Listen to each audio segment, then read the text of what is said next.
welcome. I'm Kara the Scrivener, and today I'm going to be doing a short, hopefully, TBR. So pretty much, it's March 5th already. I have 22 books on this list. Do I have unrealistic expectations? Most likely, but we're going to jump right into it. The first book I have actually read. This is A Gwen Fair Deception by Kirsten White. You will learn more about it in my wrap-up. However, I liked it. It was great. Retelling of Arthur with a focus on Gwen Fair. We love that. Second book is Everyday Ubuntu. I'm probably pronouncing that wrong, but this is a book that is inspired by philosophy of South Africa. I'm interested in it. I write a lot of African Asian inspired settings, so I thought that kind of dusting off my philosophy of that region would probably be a good idea. Then we have Where the Crawfields Crawdads Sing. Totally pronouncing that wrong. Anyways, this is a book that is historical fiction and mystery, and it's being really well received. That's all I know. I'm not giving long things into it because I respect your time. And also I don't know detailed summaries of this. Next we have Mary Poppins. Mary Poppins. I can say things. This is a book that I don't know much about other than that she has umbrellas and flies around and is a nanny, but she's also going to be much more mischievous because I know the author was upset about how like smiley she is in the Disney movie. This is random facts that I know. I've never watched the movie or the sequel that was taking place like 60 years later, although I want to because Lin-Manuel Miranda, right? That's all I know. This is my classic of the month, many classics in the month, but I'm excited to kind of know more, and then I probably will actually watch the Disney movie. That would probably be good in my education. However, next book we have Rich People's Problems. This is the third and last book in Crazy Rich Asians, which is a series I started in September, read the second one in last month, which was February, and I liked it less than the first one. The first one I was like blown away. I was like, this is actually really good, and I like the psychology and the dynamics and the relationships, and I cried several times. The second book I was like, is this just too much drama? I don't know about that.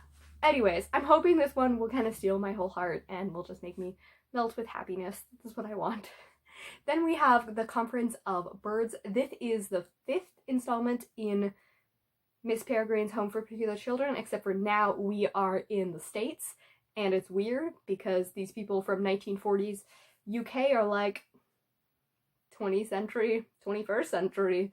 Florida is a weird place. I like the fact that it is an expansion of the magical world of the peculiar world, and I found it very interesting the 4th, even though I didn't quite like it as much as the first 3. So I'm curious to how much I'm going to like this. I also probably need to review myself because the 4th one, that's what I'm saying, didn't stick with me as much as the first 3 had. Now we start the section of mid-reads and rereads and the whole bundle. It's going to be great. So first of all, we have Howl's Moving Castle. This is a book that I thought I was going to love because I freaking love the movie. It was really great. But the book didn't capture me. Like, I reversed twice throughout it, and like I still couldn't find myself emotionally invested in it. So I'm trying it for a third time. I almost got to the end both times, but remembered nothing of the actual book other than the facts that I already know from the movie. So maybe I'm just gonna slow it down, take a rest, listen to it, because I've heard nothing but great things. Also, we have The Ninth House by Leigh Bardugo. This is an occult fantasy that takes place at Yale. Very dark, very interesting. I really appreciate some of the aspects, especially the handling of sexual trauma and many other things. I found it like really dark, like it literally made me depressed when I was reading in October, so I didn't finish the audiobook, and here I am to hopefully get through it this time. I think I'm just over halfway. And then we have The Philosopher's Stone. I'm excited for this. This is my first reread of Harry Potter ever because I finished Harry Potter the first time through last May, so I am one of those people who came late in the game but became a little bit obsessed, and this one I read over a year and a half from 2016 to 2017-ish. So it's been a while, and I've never listened to audiobook this version, and the audiobook is amazing. This is the only book I actually read physically through. So now I'm going to listen to audiobook. Maybe I will switch up for the other ones, but I also kind of want to annotate this version. We're going to have to think about what I'm going to do with this. Anyways, my next book is The Hazelwood. This is also a reread. I'm really excited. This didn't get the best reviews, and I don't know why, because it's dark fantasy. Like, a girl who has a grandmother she never knew because her mother didn't talk to them and they're estranged, blah, blah, blah. But she writes these, like, creepy fairy tales that are really, really dark. and then the grandmother dies, and she gets these fairy tales, and then she goes into this world because these fairy tales are totally real, and it's great. It subverts a lot of romantic stuff, it subverts, like, it's just great, and it's friendship, and I don't really know how we're gonna pick up in the second book, but I'm rereading The Hazelwood so I can read this one fresh, because it's been about 2 years since the first one came out. And I read it all in one sitting because I literally consumed it, so some things have probably flew from my brain since then. This book happens to be Come Tumbling Down by Sheena McGuire. I have read first 50-60 pages, so like a quarter through this one. This is my first time reading a physical book of Sheena McGuire, and I'm loving it. Her writing style is even better when you're reading it, which is something that I cannot say for a lot of authors. Anyways, this is a masterpiece. It is set in this, you know, unassuming boarding school that's actually filled with these kids who went through portal fantasies and are now trying to readjust to the crazy that is our Earth. I am really grading this one. It has body shifting, craziness, and we're only 60 pages in, lightning and doors. I'm loving this. It's great. So, I need to finish it. Also, Hammer of Thor, this is our pick for Demigods Anonymous in March, and this is also the only book of the series that I read physically, and now I'm going to read it in an audiobook. And this was kind of when I really like Ship of the Dead, but this is when I really fell in love with Magnus Chase series. I really loved the character development and just the dynamics of these characters. They really care about each other, and I love this book so much, so I'm eager to reread it and give my thoughts at the live show, which is the March 21st, so I will have read it by then. This book, and I'm very excited for The Silver Serpents. I was one of the few that just, like, loved, literally devoured The Gilded Wolves on the day that it came out. It is Paris, 1899, World Fair, like, the most, like, diverse cast ever, and these characters have such great relationships. I love when we enter a place where friendship's already dynamic and changed there, and we don't have to just re-enter and kind of get to know these characters, because they already know each other, and their dynamics are great. This time, we're in Moscow, and there's going to be heists, and there's going to be magic that is too confusing, which is my only complaint about this series, and I'm so excited because Margaret sent me the ARC. I've never had, like, an ARC of, like, a big name book before, and it was shipped from Florida, so I need to read this eagerly so that I, you know everything, and that I'm consumed by all-consuming power that I can't tell anything, and it's going to be terrible, but it's going to be wonderful. So, we have Rebecca by Daphne du Maurier, another book that I am freaking loving and have not finished. So, this is a book that, you know, probably won't be finished, but is great. It's a domestic thriller. This girl married this older man who had a wife who died, and she's getting a little bit obsessed, and it's only like page 80, and the writing is so freaking good. Classic stuff is amazing. Also, we have The Fellowship of the Ring. I have been meaning to read Lord of the Rings for a very, very, very, very, very ridiculously long time, and yes, I'm not even a fantasy nerd because of this, but I was supposed to pick it up in January, February, and March, so we gotta get it. See? There's a thing from when I read it in 2018, the first, like, 40 pages.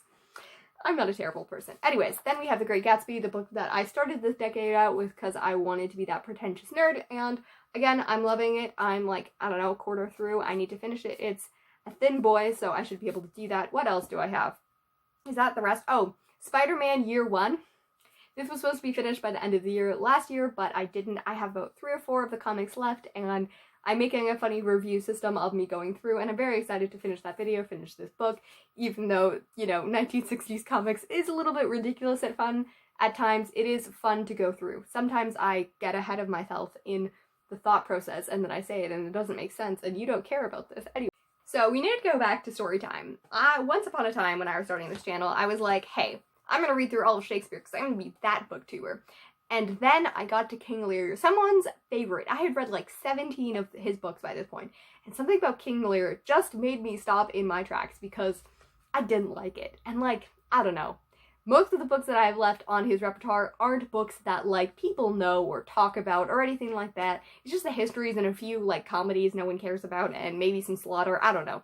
But, you know what I haven't read? His Sonics. I just forgot that word. That is a name of a beast. Anyways, I'm losing my mind. Anyways, that's too many anyways. But I read Adonis and Venus, and that was a great poem. These are his sonnets. I'm probably going to go through and, like, maybe read a sonnet a night.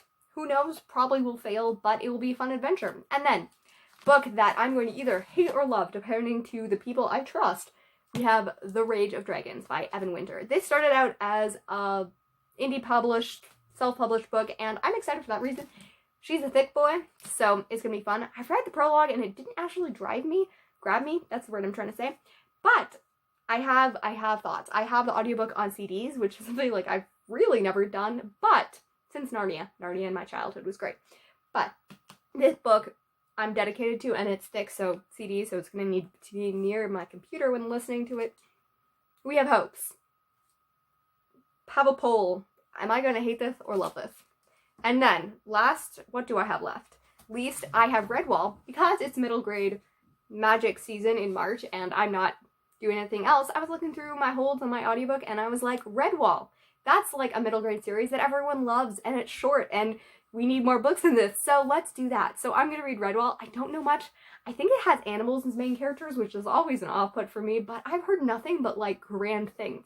That might be nostalgia completely, but this is a short audiobook, so we're gonna give it a chance. And then, this book, I'm so excited about it. I want to make like a predictions video about how much I'm gonna love this book, just because I love this so much. And this is The Girl with the Loudling Voice. Nothing heard about it anywhere. Who knows about this book? I know about this book because Goodreads. This is a book about a 14 Nigerian old girl, again, getting ahead of myself with wording, that wants to be educated because that is the way you get a loudling voice. And I just want to read a contemporary novel about a Nigerian girl who's getting her education done because that's what I support and love. I don't know, it just fills me with so much happiness, and it's probably gonna have some trauma in it. I don't know, but I really want to read this book, and I'm just like weirdly passionate about it. Anyways, those are my 22 books. And I have 19 days? No, I can't count. My goodness, it's the 5th, which means I have 26 days. That's the math that I was trying to do. 26 days? Yes, 26 days. We can count here. Anyways, happy reading and writing. Let me know which books you're most excited for on my list, on your list, on everyone's list. Catch me on Goodreads, and I give very good reviews long before I do wrap-ups. And then I also have Twitter, and I also have Instagram, where I tend to be very caught up on what I'm reading and photos and all of that jazz that we all love. Anyways, happy reading, writing, and I will see you soon, hopefully. I am sincerely sorry. I have mortally sinned. I've forgotten a book, and that is an unforgivable thing that I've never, ever done before. I'm in a little bit of a rambling mood, so I'm sorry about this. However, I forgot a book, and this is why I am back. This is about A Little Princess by Frances Burnett, I believe, and I'm doing a buddy read of this. I've never actually officially, done buddy reads, which is ridiculous. I have done buddy reads, but they've never actually had, chats where we actually talk about it because, I'm not cool enough to reach out to people and ask people, but my dear friend Kara asked me to be part of this buddy read, and I said yes. And it is also with Cozy Read Callie and Hannah from the Snow White Reader, and it's wonderful. I haven't picked up the book from the library, which is why I forgot to put it on this list. I think the rambling should be over, but I need to talk about why I love this book. I am very excited. This is Middle Grade Magic, and this is actually my official pick for this month, and this book, I don't think I've read it, but it is one of the most impactful books for me because I grew up on the movie, and I rewatched it last year, the 1995 version, and I was struck by how much of Sarah, the main character, and just her views and everything about storytelling and beauty and having friends through storytelling, and then impoverished and feeling aligned with her, and fighting for equality and representation and traveling the world. I feel majority, you can put her and Anna Green Gables in a room, and my personality is formed from these two things. I was literally why do I hold these tenets so fiercely? And it's because of Little Princess, and I don't know if the book is like that, especially since isn't A Secret Garden by the same woman and it's kind of racist? I don't know about this. Anyways, maybe she wasn't black in the book. This doesn't need to be in a TBR. Anyways, goodbye for now, and I will stop being ridiculous soon, I hope. Bye.